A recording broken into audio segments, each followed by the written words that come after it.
Hello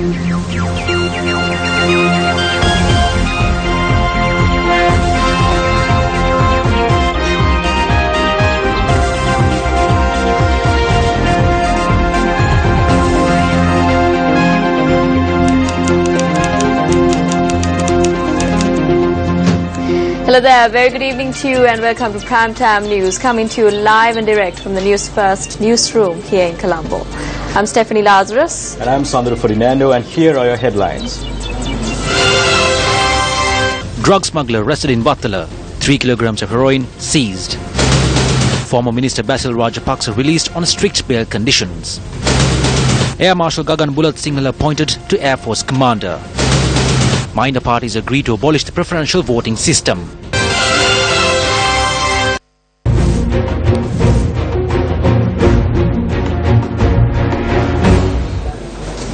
And on to your top story tonight. An individual was arrested along with 3 kilograms of heroin during a raid carried out in the Vattala area by the Police Narcotics Bureau. The individual was arrested last evening while he was unloading the stock of heroin from a luxury car to another vehicle. The Police Anti-Narcotics Bureau conducted the raid at a parking lot of a supermarket when a stock of heroin was being unloaded from a luxury car to another vehicle. 3 kilograms of heroin along with 2.4 million rupees was seized during the raid.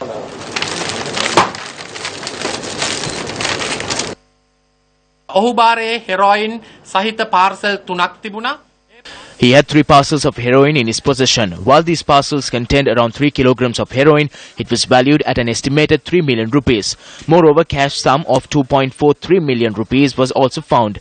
Both the kind which the heroin was placed in the jeep which the suspect had arrived in to collect the stock of heroin were also seized by the Police Anti-Narcotics Bureau.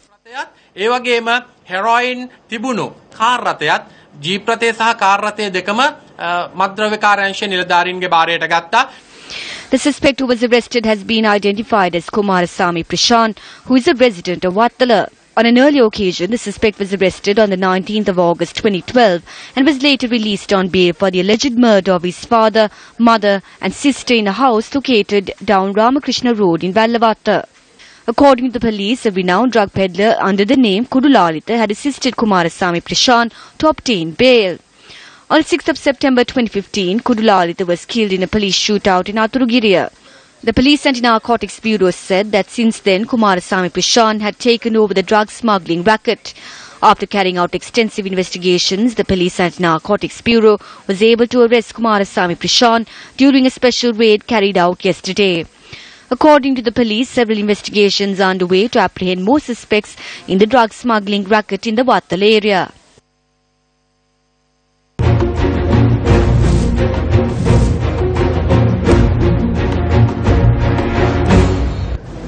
Newsfirst congratulates the efforts undertaken by the Police Anti-Narcotics Bureau to nab perpetrators and salute the efforts undertaken by the authorities to make Sri Lanka a nation free from drugs.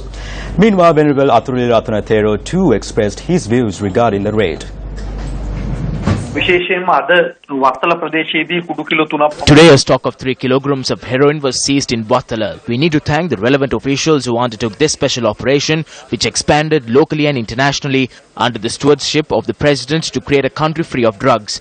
Moreover, it must also be said that the suspect who was arrested is connected to several murders in the past. He's a person who has murdered his own parents. People like this have been given the freedom of walking about freely in the country. This is a major issue.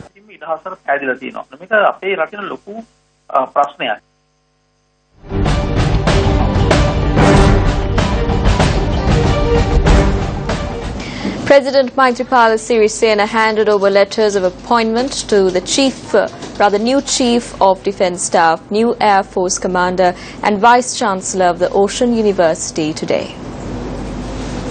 Former Air Force Commander Air Chief Marshal Kolita Gunatilaka was appointed as Chief of Defence Staff today. Kolita Gunatilaka joined the Sri Lanka Air Force as a cadet officer in 1980 and in 2014 he served as the country's 14th commander of the Sri Lanka Air Force. Air Marshal Gagan Bulat Singhal, who was appointed as the new Air Force Commander, also received his letter of appointment from President Maithripala Sirisena today. Gagan Bulat Sinhala, who received his education from Nalanda College, Colombo, joined the Sri Lanka Air Force in 1981 as a cadet officer. Tilaka Dharmaratne received his letter of appointment from President Maithripala Sirisena today as the first ever Vice Chancellor of the Ocean University of Sri Lanka. He is a postgraduate of Oceanography and National Management. Meanwhile, former Minister of Economic Development Basil Rajapaksa and 3 others who were under remand custody for the alleged misappropriation of the Divinagma funds were granted bail this morning. The Colombo High Court this morning enlarged the 4 suspects on a cash bail of 100,000 rupees and 4 sureties amounting to 1 million rupees each. The judge also ordered that 2 of the sureties should be 2 close relatives of the suspects. The former Minister of Economic Development was arrested by the Police Financial Crimes Investigation Division on charges of alleged financial irregularities said to have taken place at the Divinaguma Development Department. He was subsequently placed under remand custody.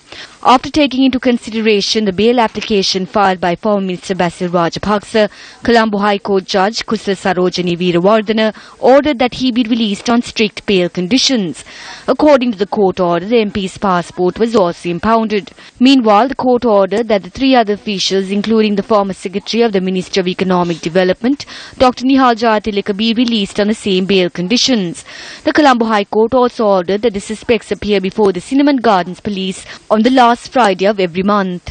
ගරු මහේස්ත්‍රාත්තුමා විසින් මෙම අප ප්‍රතික්ෂේප කරන අවස්ථාවේදී මෙම සියලු පරීක්ෂණ on behalf of the petitioners noted that at the time of rejecting the bail conditions by the magistrate, all investigations into the charges were completed and the fact that no suspect had directly benefited from the finances. We urge the High Court judge to reverse the decision taken by the magistrate not to grant bail as all facts were not taken into consideration. The State Council also submitted to court that the facts presented by the defence was correct. කරමින් ප්‍රකාශ කර සිටියේ එම කරුණු සත්‍යභාවයෙන් යුක්ත බවයි. Meanwhile, Southern Provincial Council Minister D.V. Upul, who was under remand custody, was released on bail today. He was released on a cash bail of 25,000 rupees and 2 sureties of 1 million rupees each. A ban was also imposed on travelling overseas.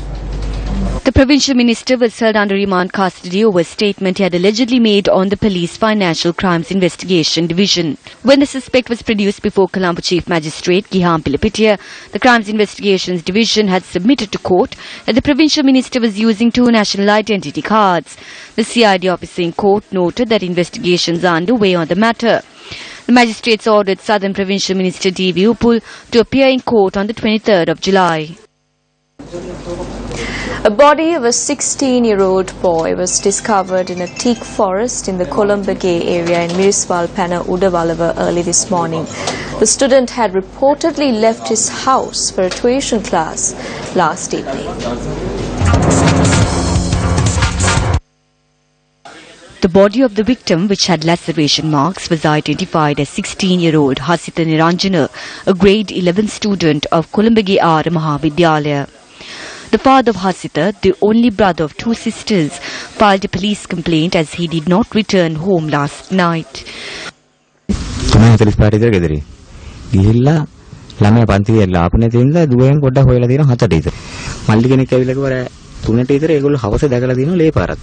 The tuition class, which Hasitha was to attend, is located in the Miriswalpana junction. However, the victim's body was in an area in the opposite direction from his house to the tuition class. While the distance from Miriswalpana junction to Hasitha's residence is around 300 meters, his body was found nearly a kilometer away, passing his house along the Miriswalpana road.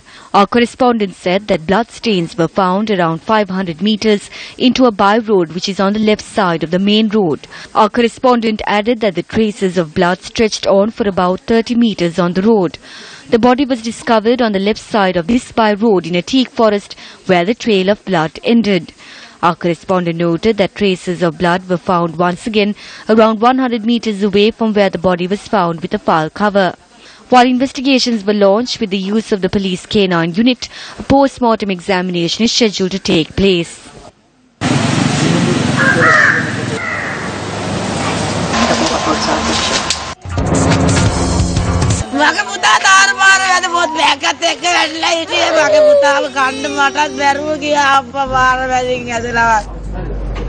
An anguish of a mother that will echo yet another village in Anuradhapura. An individual was injured as a result of a wild elephant attack in a remote village in the north central province. The victims of the family point the finger at the authorities for this injury.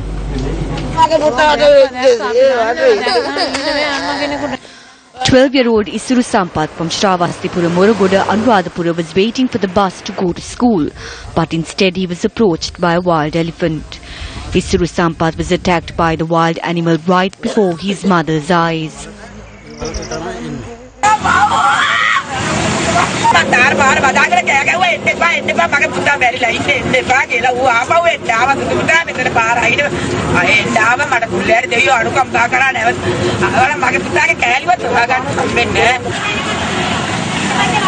Wild elephants straying into this village is a common occurrence. Frustrated over today's attack, the villagers took to the streets to protest over the matter.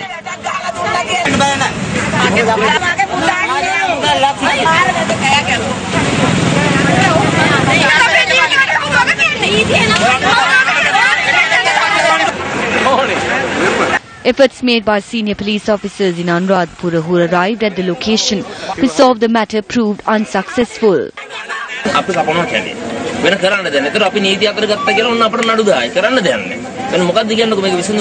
A tense situation arose thereafter when additional district secretary of Anuradhapura, Saman Bandulasena, arrived at the location.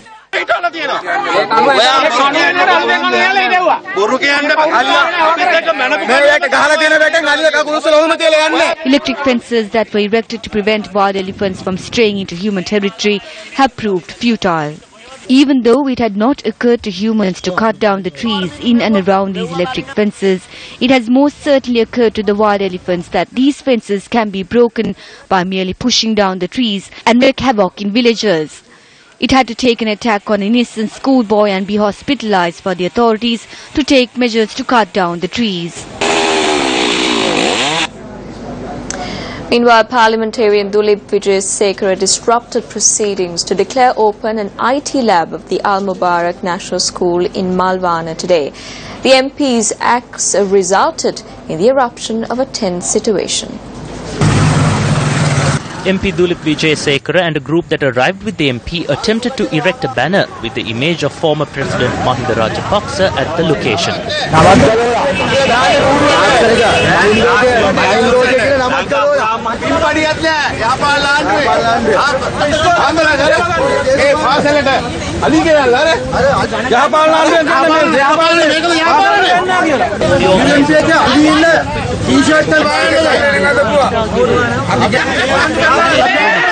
Blows.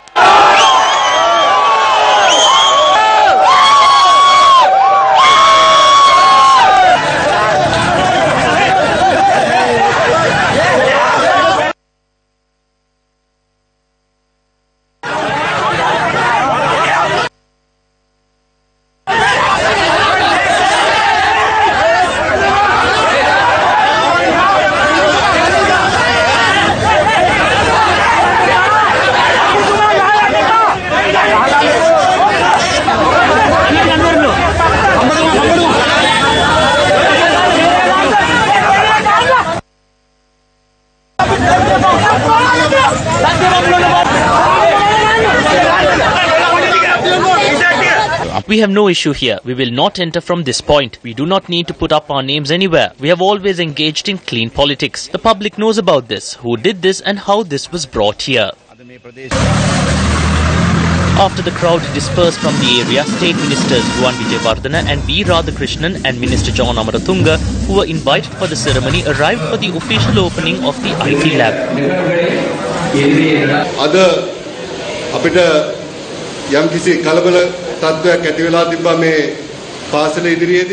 Today, a tense situation had erupted opposite this school. We should not let politics clash with events that are relevant to education such as this. We should all go on this journey together. We should not take our political differences into schools. We are deeply saddened with the tense situation that transpired here this morning. We all know that it is the nature of politics, where at a time a different government completes the projects that were undertaken by a former government and that it is the current government that takes credit for it. That is the nature of politics.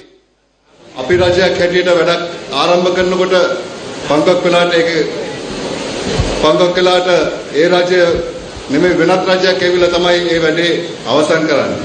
ඉතින් ඒ රාජ්‍ය තමයි ඒකෙන් ලකුණු දාගන්නේ. ඕක තමයි දේශපාලන ස්වභාවය. Speaking at a media briefing today, MP Dallas Alaperuma expressed the following views.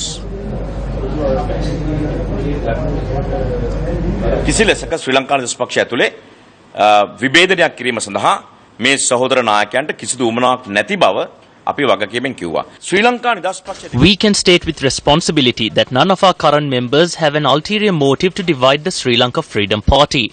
However, it is with great disappointment that I can say that the actions of former President Chandrika Bandaranayake Kumaratunga, who was the former leader of the SLFP, has proven that her intention is to split the Sri Lanka Freedom Party and the United People's Freedom Alliance and destroy both these parties. We earnestly appeal to Chandrika Bandaranayake Kumaratunga, who was the former president as well as the former leader of the Sri Lanka Freedom Party, not to destroy the Sri Lanka Freedom Party nor the UPFA. You told the nation that you were going on retirement. Former President J.R. Jayawardena is a clear example on how a leader who goes on retirement should act. Even though he is no more, please learn that lesson from the former president. දේශපාලඥයෙක් විශ්‍රාම ගියපු ජනාධිපතිවරයෙක් හැසිරෙන්න ඕන විදිය J.R. Jayawardena විශ්‍රාමික ජනාධිපතිතුමා රටට කියලා දුන්නා. ඒ පාඩම කරුණාකරලා එතුමාගේ මිය ගියත් එතුමාගේ ඉගෙන ගන්න. Former President Chandrika Bandaranayake responded to the views expressed by parliamentarian Dallas Alaperuma. I do not know whether this man is sleep-talking. Before he tells this to me, he has to tell this to his leader, Mahinda Rajapaksa. I was not defeated like Mahinda Rajapaksa. I completed 2 terms, and when most in my party were of the opinion that I should change the constitution and contest for a 3rd term, I told them that I was a Democrat, and I made way for Mahinda Rajapaksa to contest the polls. I worked for his victory, and I went home. අපේ පක්ෂයේ මැතිවරණවරු മന്ത്രിවරු සාමාන්‍ය පාක්ෂිකයෝ ගංවල මට ඉන්න දුන්නේ නැහැ රට බේරා ගන්න එන්න රාජපක්ෂ යුගයේ රට බේරා ගන්න එන්න. After 2 years, members of my party and supporters came to me and told me to come forward to save the country from the Mahinda rule and that the country was ruined. They have been expressing this view for 7 years because I was not greedy for power, as I did not want to create a rift in the party, as I didn't want to create a problem within the party, which I made victorious. I shied away. But eventually, taking into consideration the destruction caused to the party and the country, and since I was asked by everyone, I said yes.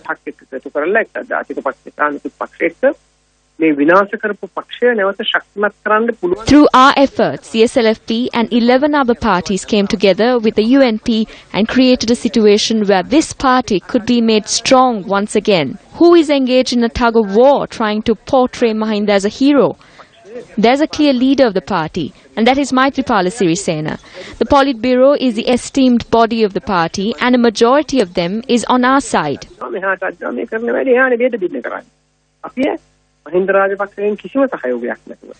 The members of the party are being influenced by those with petty agendas. What is he doing? Who is creating rifts in the party? Is it us? Without any support from Mahinda Rajapaksa, and when Dallas Alaperuma was against me, when he wrote to papers that Vimukti was not the son of Vijay, I faced all these obstacles and I brought the SLFP to power and made it a formidable force. After 17 years without their support. After that strike, the party was in power for 20 years, and out of that 20 years, for 16 years, the government that was formed by me was in power. The SLFP government, formed by Mahinda Rajapaksa, was in power from 2010 to 2014. That man should be talking out of madness. They used the power inappropriately and excessively. They used power to engage in corruption. They are acting insane. When they have lost this power, we must not take into account their actions. And now a story that made it to the headlines this hour. Several minority parties came into an agreement on changing the preferential voting system. The meeting, which was held yesterday, focused on electoral reforms. A number of political parties, including the Janata Vimukti Peramuna, Lanka Sama Samaja Party, Sri Lanka Muslim Congress, Democratic Party, Navasihalurumaya, Democratic People's Front and the Elam People's Democratic Party were in attendance at the discussion held in Colombo. We arrived at a number of conclusions. All the political parties agreed that the current preferential system must be abolished and a new electoral system with the proportionate system be introduced. The new system should create parliamentarian who is responsible for a polling division.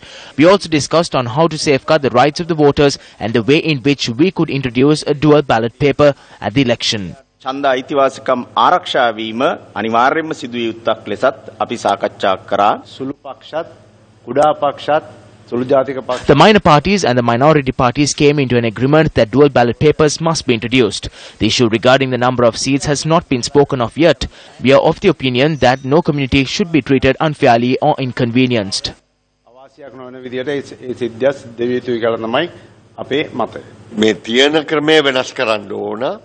The current system must be changed and a public representative should be elected from a respective polling division. If this system is to be a success, dual ballot papers should be introduced to protect the rights of the voters.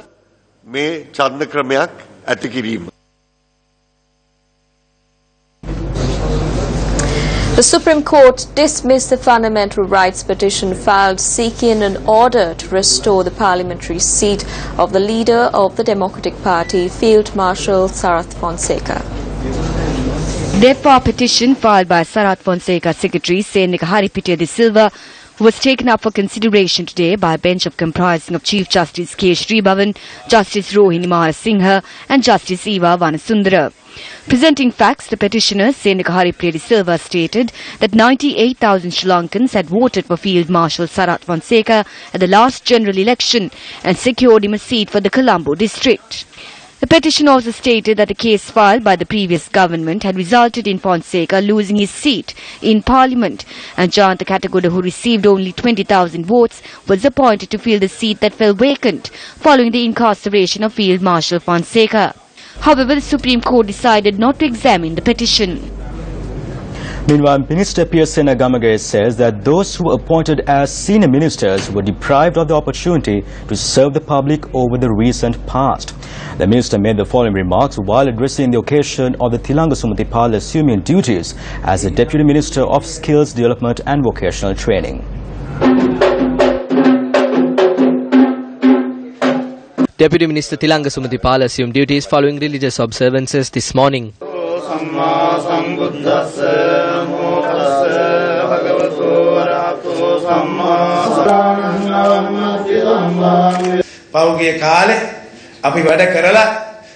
In the recent past, I used to just sit around as a senior minister. Tilanga Sumathipala is also a skilled and hard-working person.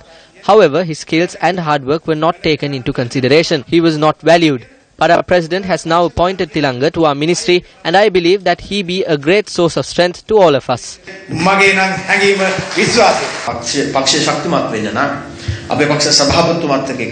If we are to strengthen our party, we need to join hands with the chairman of our party and launch an island-wide political agenda. President Maithripala Sirisena has extended an invitation to us for his endeavour and given us the responsibility to carry out our duties.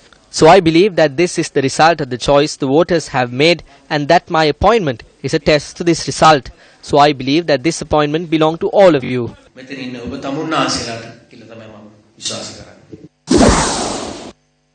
Meanwhile, Deputy Minister of Local Government and Rural Development, Sanath Jayasuriya, assumed duties in his ministerial portfolio this morning.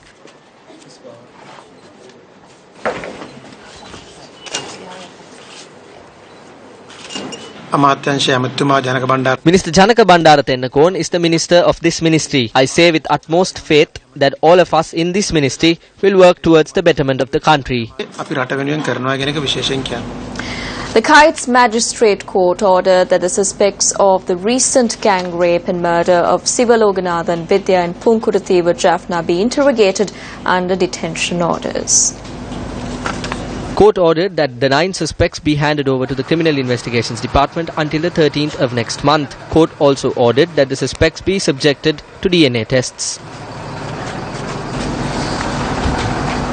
Meanwhile, the Attorney General filed an appeal at the Court of Appeal in connection with the Kotakethana double murder. The appeal was filed against the order given by the High Court to acquit 3 individuals in the murder of L. Premavati and her daughter in Kotakethana. The appeal filed by the Attorney General states that the individuals were released as evidence forwarded by the prosecutor was not carefully examined, the contradictory statements made by the defendant, as well as the DNA evidence not being scrutinized carefully. In his appeal, the Attorney General requests that the case be re-examined, the verdict given by the High Court be made null and void, and order the individuals to be put on trial. Minister of Industry and Commerce Rishad Badiuddin says that SAARC countries need to develop economic policies, harmonizing guidelines and identical strategies to win ASEAN markets. He made this statement at the inaugural meeting of the APLAC-PAC Annual Joint Meeting 2015 in Colombo today. The APLAC-PAC Annual Joint Meeting 2015 was held under the auspices of Minister of Industry and Commerce Rishad Badiuddin. We believe that accreditation helps competitiveness of Sri Lankan products. This is also due to the realization that accreditation is becoming a more and more important factor in Sri Lanka's global market access. Therefore, it is timely for SAARC countries to develop economic policies, harmonize guidelines and identical strategies to win ASEAN markets. In this context, the mutual recognition arrangements established under the guidance of Asia Pacific Laboratory Accreditation Cooperation and Pacific Accreditation Cooperation for testing, calibration, inspection and certification is considered as a step in the right direction for our international trade development. The conference saw the participation of over 200 foreign guests representing different accreditation bodies in the Asia-Pacific region. The conference, which commenced on the 12th of this month and is scheduled to conclude on the 21st, is focused on the technical subjects related to accreditation. Incidentally, this is the first of international meeting held in Sri Lanka under the subject of accreditation.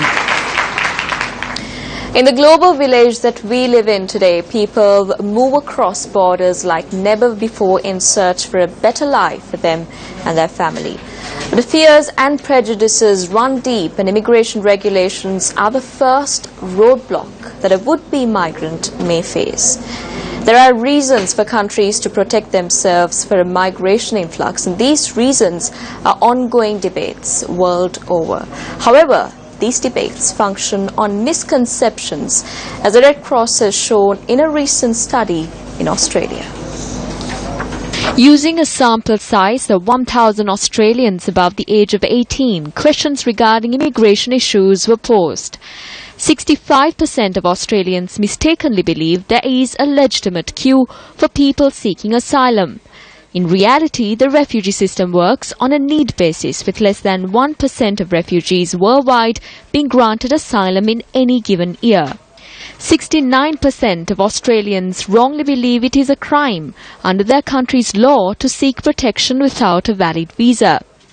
Australian Red Cross CEO Robert Tickner says the Red Cross is concerned there's so much misunderstanding, and it thinks that if some of the myths are dispelled, they will have a more compassionate and stronger community. Public opinion in Australia has strongly driven legislation and vice versa. But with so many getting their facts wrong, is public policy being created that is actually being unjust to people willing to risk everything, including their lives, crossing the world's oceans? Speaking exclusively to Newsfirst, representative of the UNHCR in Sri Lanka, Golam Abbas, says that asylum seekers should not be treated like criminals. Well, the number of Sri Lankan refugees seeking refuge in other countries have drastically dropped since the end of the conflict. Everyone has the right to seek asylum in another country. Many refugees have had to flee conflict and persecution with nothing but the clothes on their back. They had no choice but to cross borders to find safety. In this light, UNHCR has been advocating with governments not to prosecute refugees and asylum seekers who arrive on their territory with without valid documents. These people have been through terrible ordeals, often at the hands of smugglers and traffickers. They are victims who should be helped and should not be treated like criminals. So in short, they are victims who should be helped, should not be treated badly. Just today, allegations have swirled that taxpayers' money in Australia was used to bribe boat smugglers to take refugees to Indonesia. An allegation that Indonesia is already investigating and has caused a diplomatic furore between the two nations. With 74% of Australians over 55 believing the Australian government is doing enough or must do less to support refugees, public opinion and public policy might be too late to help the refugees from around the world, including Sri Lanka, languishing in camps like Nauru. Here in Sri Lanka, a group of people still languish in displaced camps north of the country. Our correspondent was able to capture these footage of an IDP camp in Velikamam, North Jaffna. Incidentally, this camp has been operating in the north of the island for 25 years. Statistics reveal that 34 such IDP camps still exist in the north, which also house 1,600 families. Speaking to Newsfirst, UNHCR representative in Sri Lanka, Golam Abbas, said that government and United Nations with the development donors have started working to find out the best way to help these men and women return to their places of origin. However, these internally displaced people said that no concrete action has been taken by the authorities to resettle them even 25 years after. Speaking to Newsfirst, they threaten that if plots of land are refused to be given, measures will be taken to break down those barriers of the high security zone.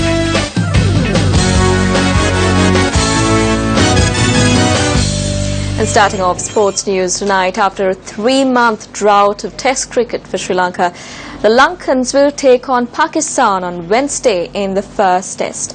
Bakusar Janit Pereira has been included into the Test squad for the first time. Jahan Mubarak is also expected to make a comeback return to the side after a lapse of 6 years.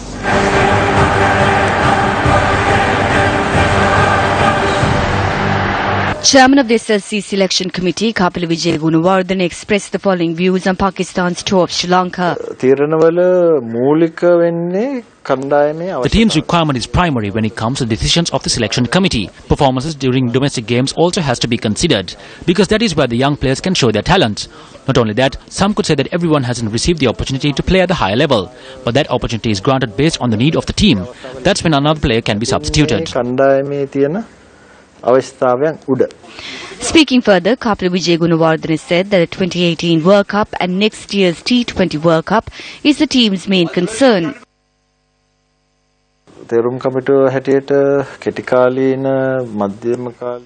As the selection committee, it is important at times to make selections for the team's requirement in short and the long run both. We expect to see the result of this in the next 4 years. There is an opportunity to take part in series until next May. We do not intend on creating a pressure situation. Players are different from each other. There are also new players in line ready to showcase their talents. And if they deliver their talent, we can win this series like the previous ones. Kapil Vijay Gunawardhan also expressed his views on veteran Kumar Sangakkara bidding farewell to the game. If a player who is globally renowned as Kumar Sangakkara is to retire from the game, I believe that he will announce it himself. So I feel that we should give him that respect.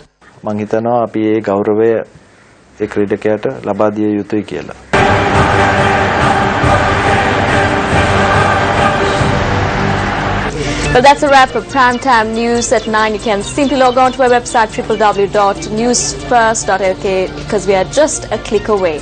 I'm Stephanie Lazarus. And I'm Sandra Ferdinando. Do take care and good night.